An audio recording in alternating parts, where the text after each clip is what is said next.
Welcome to NM classes. प्रिय छात्रों, आप सभी कैसे हैं? तो अभी तक हमने छात्रों मौर्य काल समाप्त किया और बहुत महत्वपूर्ण था, उसमें से प्रश्न बनते हैं, आप उसको रिवीजन करते रहिए और जो आपको समझ में ना आए वो मुझसे प्रश्न पूछिए। और आज शुरुआत होगी प्रिय छात्रों शुंग वंश की। तो जैसा कि हमने आपको बताया था अंतिम कक्षा में कि जो पुष्यमित्र शुंग थे उन्होंने राजा बृहद्रथ की, जो कि अंतिम मौर्य शासक थे, उनकी निरीक्षण के दौरान हत्या कर दी और वह हत्या 187 ईसा पूर्व में की।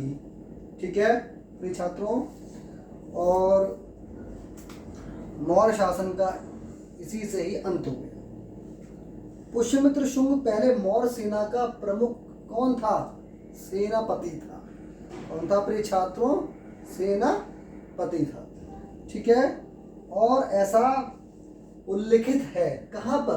राजा धना के अयोध्या प्रस्तर अभिलेख में यह उल्लिखित है। ये बेटा प्रश्न आ चुका है, इसको आप मार्क कर लें और लिख लें। ठीक है, क्या है कि राजा धना के अयोध्या प्रस्तर अभिलेख में उल्लिखित है कि पुष्यमित्र शुंग ने 2 अश्वमेध यज्ञ कराए थे उस समय। ठीक है, कितने? 2 अश्वमेध यज्ञ करवाए थे। पुष्यमित्र शुंग का जो बेटा राज्य था वो दक्षिण में नर्मदा नदी तक फैला हुआ था। ठीक है, जिसमें पाटलिपुत्र, अयोध्या, विदिशा, आधुनिक पंजाब, जालंधर और सकाला, जिसे सियालकोट आधुनिक नाम दिया गया है, वहाँ तक इनका जो राज का क्षेत्र जो था शामिल था।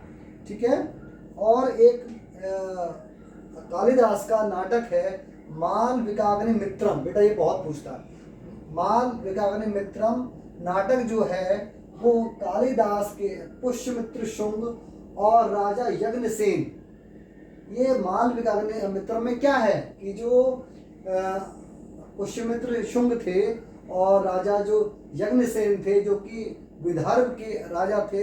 विदर्भ क्या है? पूर्वी महाराष्ट्र। तो उनके बीच में जो युद्ध हुआ है, जो संघर्ष है, उसका मालविकाग्नि मित्रम में उल्लेख है। ठीक है, और इसमें दिखाया गया है कि मालविकाग्नि मित्रम में कि पुष्यमित्र शुंग की अंततः जीत हुई है। राजा यज्ञसेन को उन्होंने पराजित किया है। ठीक है, और पराजित करने के बाद पुष्यमित्र ने ऐसा भी एक जगह उल्लेख है कि उन्होंने बैक्ट्रियाई यूनानी जो शासक थे, दमित्रियस, बताऊंगा मैं आगे, इसके बाद हम वहीं आएंगे इंडो ग्रीक शासन पे, जो कि कह सकते हैं, मतलब कह सकते क्या है, यूनानी शासक थे। तो जो यूनानी शासक था, जिन्हें बैक्ट्रियाई ग्रीक या यूनानी शासक बोलते थे, दमित्रियस को भी पराजित किया था पुष्यमित्र शुंग ने। ठीक है, और इस संघर्ष का जो उल्लेख है वो बेटा पतंजलि और कालिदास का जो मालविकाग्नि मित्रम है उनके ग्रंथों में भी इसका उल्लेख है।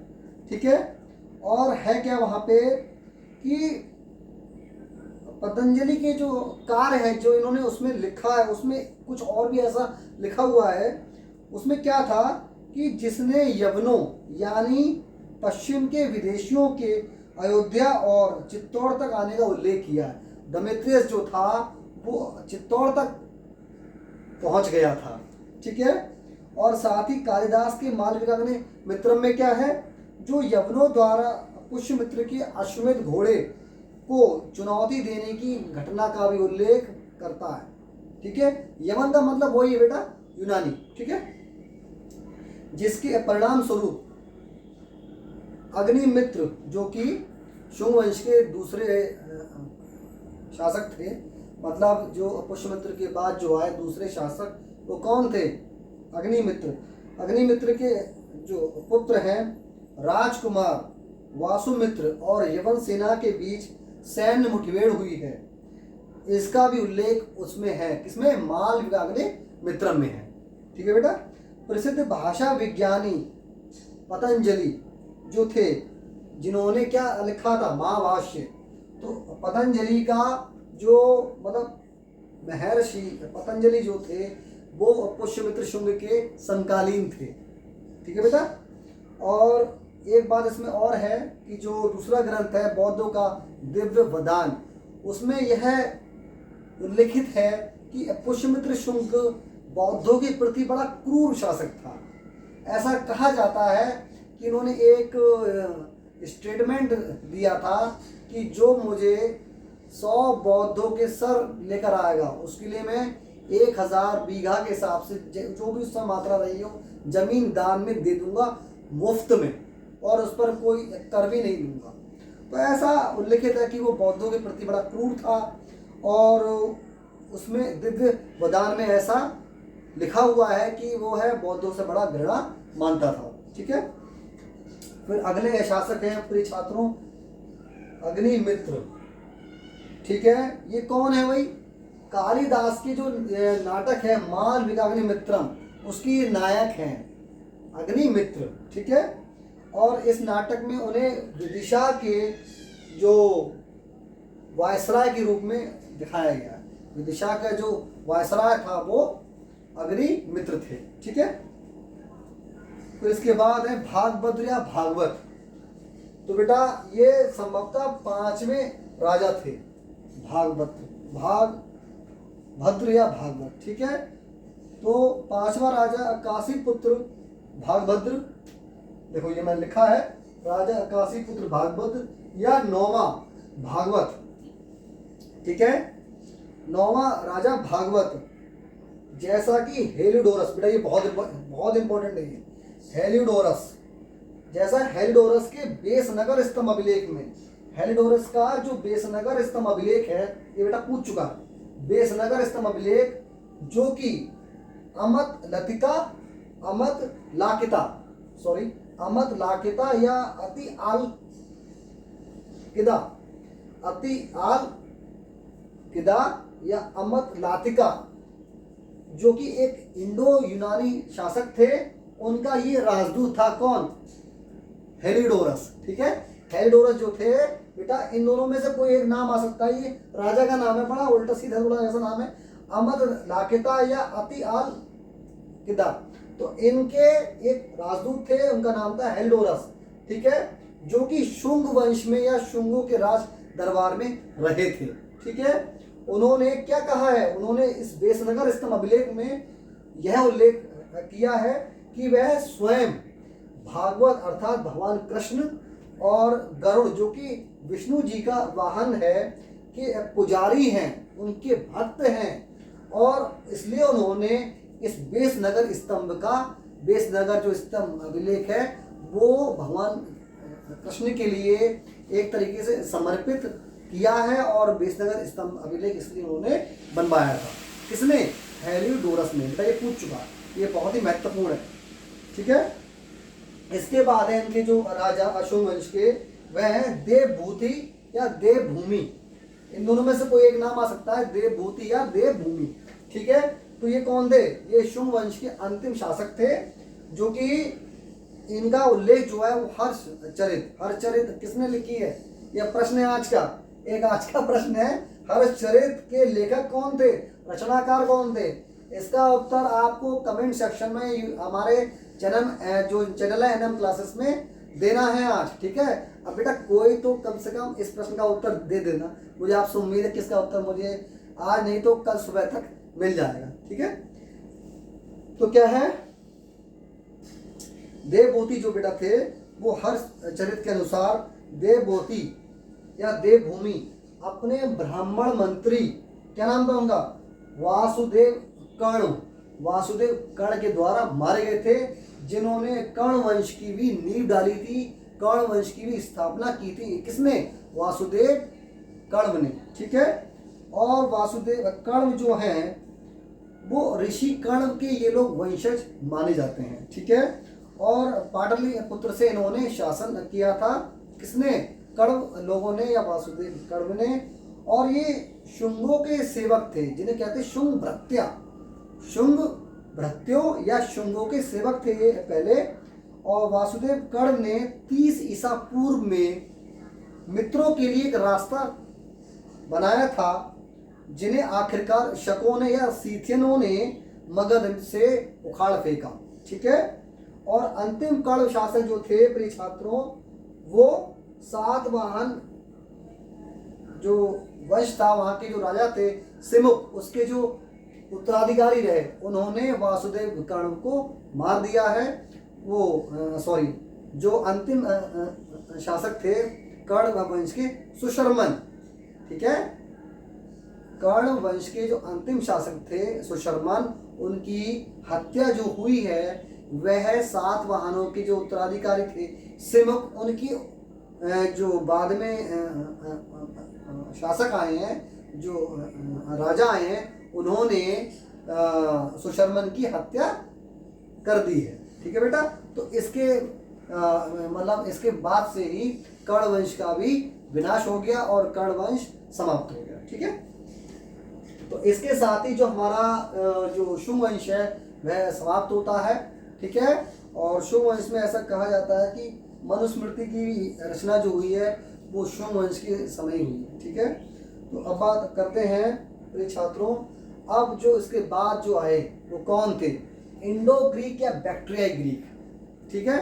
तो इंडो ग्रीक या बैक्ट्रियाई ग्रीक भाई क्या थे? तो यवन या यूनानी। तो इन्हें इंडो नाम क्यों दिया गया है? क्योंकि जो सिंधु क्षेत्र में ये आकर बस गए थे, तो ये सिंधु को हिंदू कहते थे, ये सा को हा कहते थे। इसलिए हमारे धर्म में जो हिंदू धर्म है वह कि सनातन धर्म का ही एक विशेष अंग है।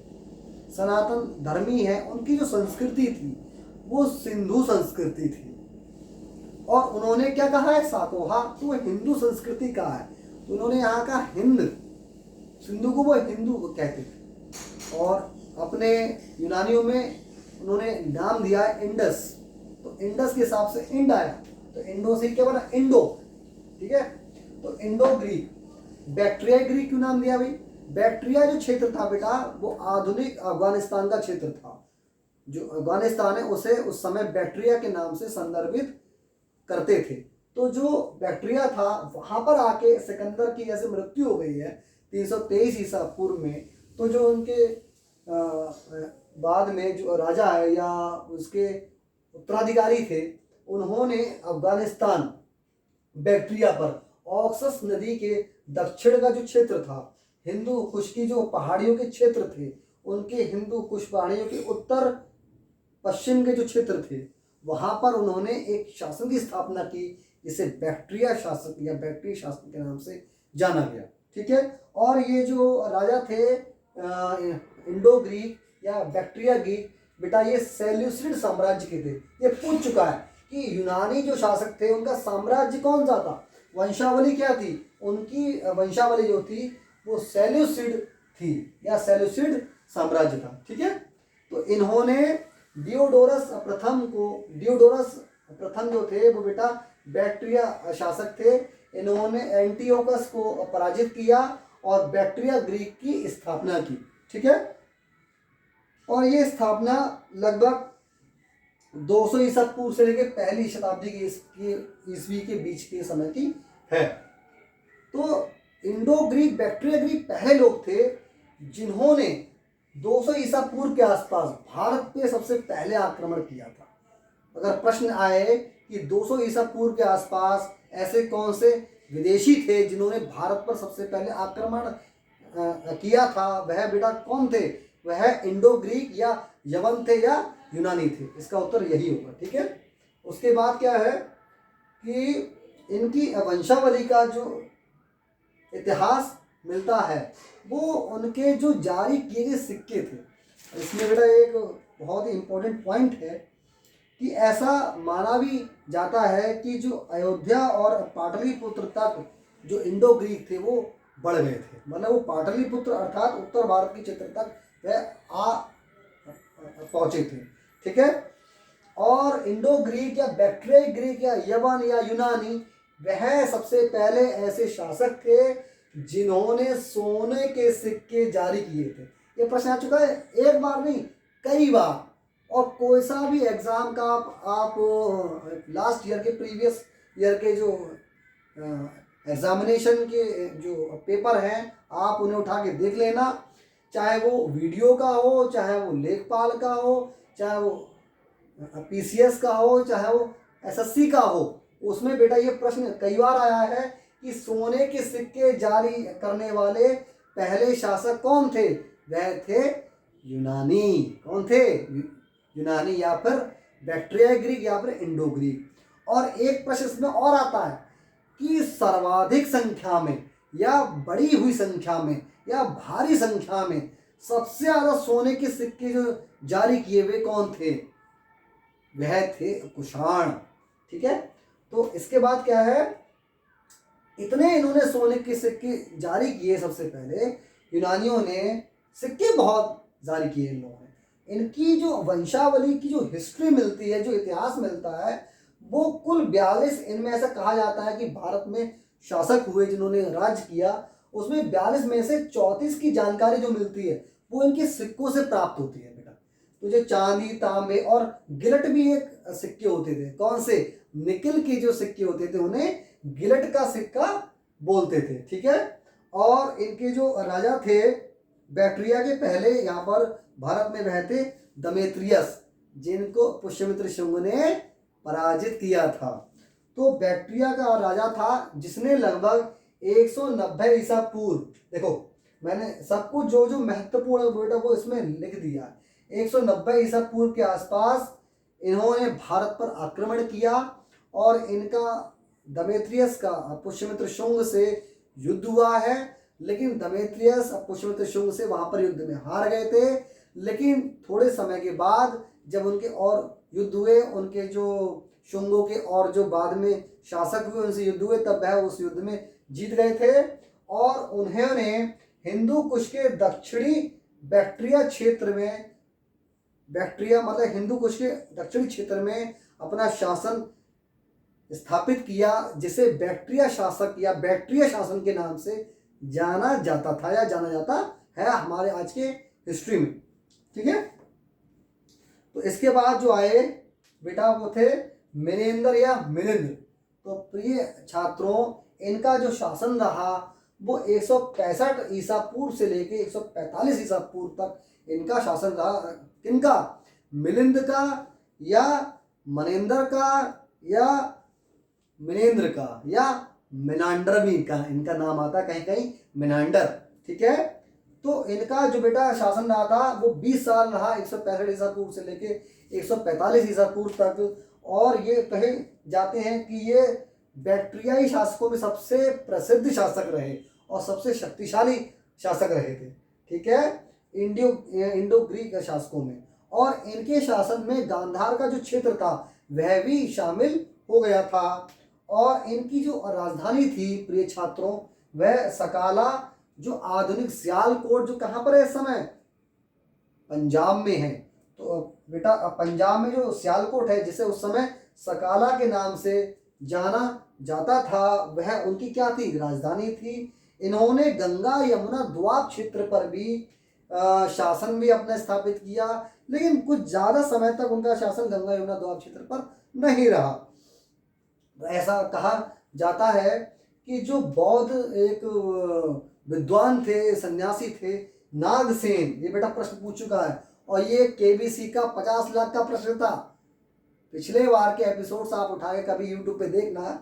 तो ये 50 लाख का प्रश्न था कि ऐसे कौन से सन्यासी थे जिन्होंने मिनांडर यूनानी शासक को बौद्ध धर्म में दीक्षित या परिवर्तित करवाया था। तो बेटा वो कौन थे? नागसेन। तो नागसेन ने मिलिंद को बौद्ध धर्म में दीक्षित करवाया था। ऐसा कहाँ से जानने को हमें मिलता है? जो बौद्ध धर्म का एक बृहद ग्रंथ है मिलिंद पन्हो, जिसका अर्थ है मिलिंद के प्रश्न। हुआ क्या था कि नागसेन से जो मिनांडर थे उनकी एक मुलाकात हुई ऐसे ही। तो उन्होंने कुछ प्रश्न ऐसे ही, जैसे कहते हैं ना कि जहाँ दो विद्वान अगर मिल जाए तो वहाँ कुछ ना कुछ उनके विचारों का जब आपस में आदान प्रदान होता है तो प्रश्नोत्तरी स्वाभाविक रूप से प्रारंभ हो जाती है। तो वहीं जो प्रश्नोत्तरी थी प्रारंभ हुई और उन्होंने, मिलिंद ने इतने प्रश्न पूछे और नागसेन ने उनके बिना झिझकते हुए उनके सारे प्रश्नों का उत्तर दिया। और जो मिनांडर थे वह नागसेन से इतने प्रभावित हुए कि उन्होंने बौद्ध धर्म में अपना धर्म या बौद्ध धर्म में दीक्षित हो गए। ठीक है बेटा, तो ऐसा कहा यह भी जाता है मिनांडर के बारे में कि कुछ एक क्षेत्र था बाजौर जो आज पाकिस्तान में है। तो पाकिस्तान की उत्तर पश्चिमी जो प्रांत जो सीमा प्रांत था वहाँ पर एक क्षेत्र था कास्केट जो शव पेटिका थी। ठीक है, कि ऊपर से एक कुछ खरोष्ठी लिपि में प्राप्त कुछ एक साक्ष्य प्राप्त हुए, कुछ अभिलेख प्राप्त हुए। वो बेटा कौन सी लिपि के हैं ये पूछ सकता है। खरोष्ठी लिपि के हैं। कौन सी है लिपि? खरोष्ठी लिपि के हैं। उत्तर पश्चिमी पाकिस्तान के जो प्रांत से प्राप्त हुए हैं। जो कास्केट जो जिसे कास्केट या शव पेटिका कहा जाता है वहाँ से खरोष्ठी लिपि में कुछ उसमें अभिलेख वहाँ से प्राप्त हुए हैं। तो जो उसके शासनकाल में बुद्ध के अवशेषों को या संभवतः एक स्तूप में प्रतिष्ठापित करने का उल्लेख करते हैं कि उन्होंने एक कुछ स्तूपों का वहाँ पर निर्माण करवाया था। ऐसा इन अभिलेखों में लिखा हुआ है। उस कास्केट से जो एक तरीके से रॉक एडिक्ट्स जो प्राप्त हुआ है उसमें ऐसा उल्लिखित है। और बेटा उस अभिलेख की जो लिपि है वो कौन सी है? खरोष्ठी। ये पूछ सकता है। ठीक है, तो यहाँ पर अभी तक हमने देखा मिनांडर के बारे में। ठीक है, तो अभी इसमें एक शासक इनके और रह गए हैं जो बैक्ट्रिया के शासक थे हर्मेस। तो उनके बारे में भी मैं आपको बता देता हूँ। तो मैं आपको थोड़ा समय दे देता हूँ कि आप इसको लिख लें और वीडियो पॉज करके आप इसको लिख लें बेटा, ये बहुत ही महत्वपूर्ण है। तो मैं हट जाता हूँ साइड से।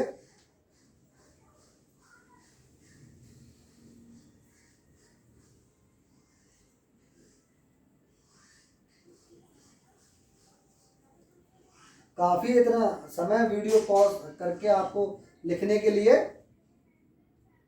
ठीक है बेटा, अब मैं इसको मिटाकर जो आखिरी इनके शासक है हर्मेस उनके बारे में आपको बता देता हूँ। और इसके साथ ही हमारा बैक्ट्रिया भी शासन, मतलब बैक्ट्रिया का जो शासन है वो अभी समाप्त हो जाएगा।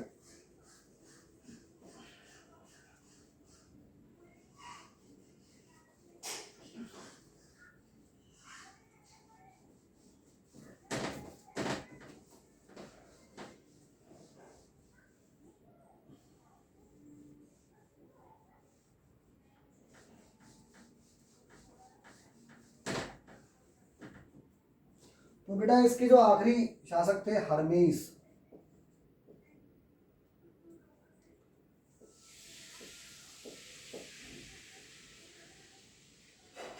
ठीक है, ये अंतिम शासक थे। ये कौन थे बेटा? बैक्ट्रियाई जो ग्रीक था उसके अंतिम शासक थे। इनका जो शासन था वो दूसरी शताब्दी ईसा पूर्व की अंतिम चौथाई के लगभग था। ठीक है, ऐसा कहा जाता है कि दूसरी शताब्दी ईसा पूर्व, ठीक है, दूसरी बेटा ये शताब्दी है। ठीक है, दूसरी शताब्दी ईसा पूर्व के आसपास इनका पार्थिनों से युद्ध हुआ। पार्थिन बेटा कौन थे? पार्थिन थे पहलव। तो पहलवों से इनका युद्ध हुआ और ये युद्ध में हर्मेस जो थे उनसे पराजित हो गए, उनसे युद्ध में हार गए। ठीक है, पराजित हो गए ये लोग। जो हर्मेस थे वो पहलवों से हार गए थे। ठीक है, और हर्मेस जिसने बैक्ट्रिया और हिंदू कुश के दक्षिणी क्षेत्र में, जिससे क्या हुआ, हिंदू कुश का जो क्षेत्र था, बैक्ट्रिया जो क्षेत्र था वो यूनानी शासन का फिर उसके बाद अंत हो गया। ठीक है, और लेकिन कहा जाता है कि हालांकि उत्तर पश्चिमी भारत में इंडो यूनानी शासन कुछ और समय तक जारी रहा। कैसे कि एक उस समय एक रानी बच गई थी, उनका नाम था रानी एगाथोक्लिया। ये बेटा प्रश्न आ चुका है, रानी एगाथोक्लिया। तो ये प्रश्न ऐसे आया है कि रानी एगाथोक्लिया का संबंध किस वंश से है, किस शासन से है। तो बेटा ये कहाँ की वो थी शासक या शासिका, यूनानी शासिका थी, अंतिम बैक्ट्रियाई रानी भी इन्हें कहा जाता है। ठीक है, तो ये कौन थी, ये राजा मिलिंदर जो थे, मिलिंदर प्रथम, जिनके बारे में मैंने अभी आपको बताया था, जो नागसेन से बौद्ध धर्म में परिवर्तित हो गए थे। तो जो मिलिंदर प्रथम थे उनकी ये कौन थी, पत्नी थी रानी एगाथोक्लिया। ठीक है, और उसके पुत्र और रहे हैं स्ट्राटो, स्ट्राटो का भी इनके जो पुत्र रहे हैं, रानी एगाथोक्लिया के पुत्र रहे हैं स्ट्राटो, उनका भी उल्लेख है। स्ट्राटो कौन है, जिन्होंने शीशे के सिक्कों का जिन्होंने शीशे के सिक्के चलवाए थे, वो बेटा वो कौन थे, स्ट्राटो थे। ठीक है, पूछ चुका, लैंड के जो सिक्के वो कराए थे। तो इनका जो उल्लेख मिलता है, उनके संयुक्त सिक्के प्राप्त हुए, जिसमें क्या है, जिसमें जो मिलिंदर प्रथम थे उनके जो पुत्र हैं स्ट्राटो और उनकी जो पत्नी थी एगाथोक्लिया, उनकी दोनों की फोटो है, दोनों का चित्र है, या उन दोनों के बारे में उसमें उल्लेख है। इसलिए उनके संयुक्त जो सिक्के हैं, इन दोनों का वहां से उल्लेख प्राप्त होता है, इनके संयुक्त सिक्कों से बेटा।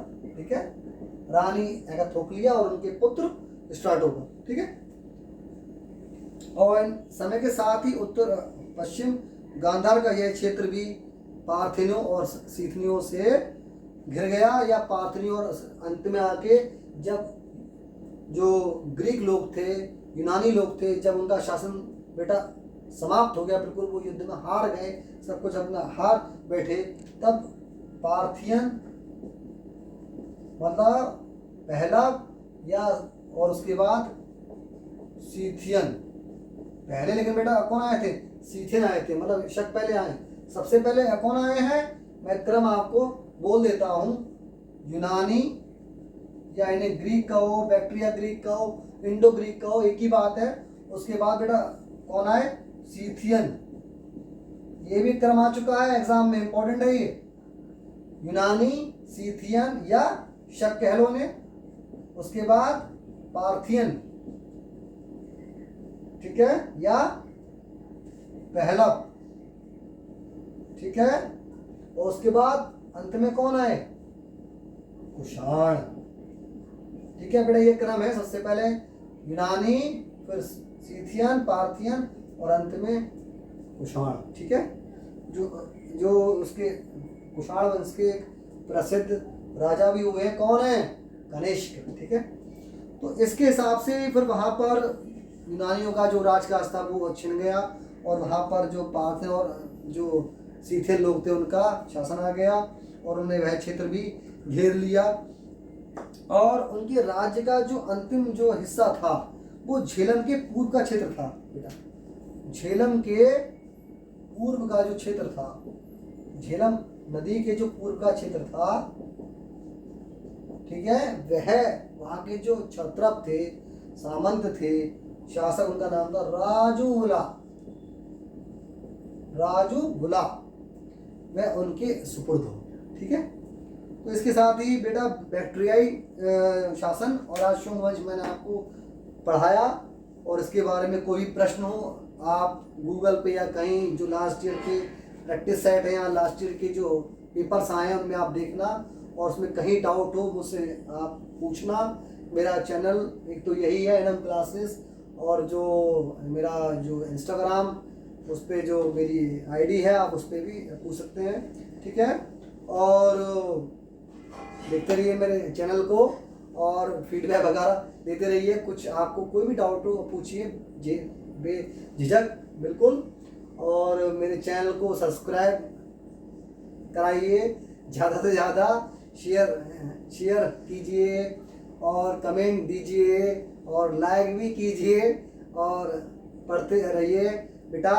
मेरा यही एक धर्म है कि मैं आपको ऐसे ही ये पढ़ाता रहूं, और आप मेरा आप लोगों का आशीर्वाद है कि आप लोगों का जल्द से जल्द कोई परीक्षा हो और उसमें आपका चयन हो और आप बिल्कुल आपकी ज़िंदगी ये सुरक्षित हो जाए और आप जीवन में आगे बढ़ते रहें, उन्नति करते रहें। यह मेरी आप लोगों से आशा भी है और मेरा आप लोगों को आशीर्वाद भी है और मेरे आपको ये शुभकामनाएं भी हैं। तो thank you for watching NM classes, keep watching NM classes. नमस्कार प्रिय छात्रों।